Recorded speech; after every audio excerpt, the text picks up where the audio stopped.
সকালের আকাশটা দেখো কি সুন্দর হয়ে আছে, একদম পুজোর আগে যেরকম আকাশ হয় সেরকম।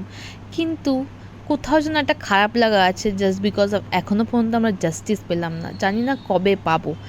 আর দুপুরবেলা লাঞ্চে ছিল ভাত আর মাছের ঝোল, থালা। বোন তো সবজি খায়, আমি তো খাই না, সাথে রয়েছে স্যালাড। তারপরে মুখে ফেস প্যাক বোন লাগিয়ে দিল। বিকালবেলা শিবাঙ্গী আর বোন চলে আসলো ফুচকা নিয়ে, আর ফুচকা পার্টি বেশ জম্পেশ করে করলাম। কতদিন পর আলু পুরে ফুচকা আমি খেয়েছি, যদিও বা চুরমুর, আমি এক দুটো ফুচকা খেয়েছি। ওরা যেহেতু ঝাল খায়, আমি তো ঝাল খাই না, তাই জন্যে বোনের আবার আলাদা করে কিছু খেতেই হবে। টক দই আর সস দিয়ে মিষ্টি জল দিয়ে বানিয়ে খেয়েছে।